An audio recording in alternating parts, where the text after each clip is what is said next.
for whatever reason, it's hard to get into the politics of why things are. But I do know that artists use a particular side of their brain. And we all used to laugh at it, call people artists weird or whatever. But business people picked up on that weakness. And they said, well, hey, look, let me do all the business. You just do your art because that's what you want to do. I'll take, say, 80%. You take 20%. And most artists, because of their nature, just say yes. That's a serious chain of events. Yeah. So the respect level is already broken down, and that same feeling is in the business today. Most of the powers to be have the money. They're pushing the art, but they have no compassion for the artist. It's just for the money. So it's kept really quiet. I find that as an artist, as a writer, I have to be not only a writer, but I have to be a business person as well. Well, what you'll find today is that artists are challenged to become better business people, and particularly in the black art market, we pretty much started that whole movement. I mean, as far as we're 95% of the purchasers, we're about maybe 50% of the people that are distributing it, and but it's going to become very important that we become better business people for that matter. So there's a lot of the same things won't happen as happened in history. Yes, okay? Repeated themselves, and in the record industry, I mean, people. Well, but I'm saying that I don't see art any different from anything else that's happening. Yeah. In the record industry, you see a lot of people now that are breaking off and they're doing their own record companies. They're doing their own distribution. You look at TV, Oprah Winfrey and so forth. They're doing their own television programs and their own distribution.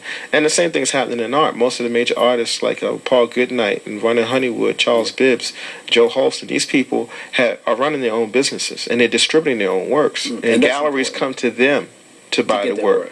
Whereas at first, galleries were the persons that were in charge of everything. They made all the money, they made all the decisions, and the artist just went yes or no.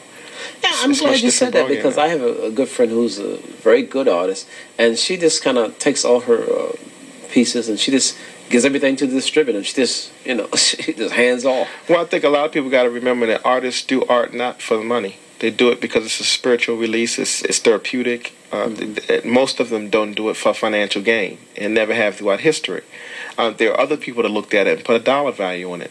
In Africa, art was utilitarian. It had a purpose spiritually and otherwise. But here, it's much different. The European view of art has a value and a dollar value. So sometimes those concepts clash against each other. And that's why the artist has always been looked at the way they're looked at. I think it's by design. Yeah, I think it is. There's another piece that you want to talk about. Well, I just did a piece for the Black History Month celebration in Atlanta. They commissioned me to do a piece for their Black History Month celebration. And they wanted me to do a picture depicting a strong male and a strong child and somehow dealing with that. And so basically what I did was I came up with a piece called Each One Teach One. And it's a man reading a book to a child. And I think that's something that doesn't happen a lot, that needs to happen a lot to change our society. Where do you get your titles from? After you do the picture or before? Sometimes when I do a picture, if you walk up to it and have to tell me what it is, sometimes you can get lost. And that's the biggest problem with art. Black people, if they're alienated and don't understand, they don't want to see it, they don't want it. But if they understand it, then you've kind of won. So my job is to make you understand what I decided to paint. And the title for me is the bridge between the two of those things. You're going to see something different. I'm going to see something different. But the title will somehow bring us both to the middle, and then maybe you'll see the rest. Is there a number or address, P.O. Box, where we can get in touch with you?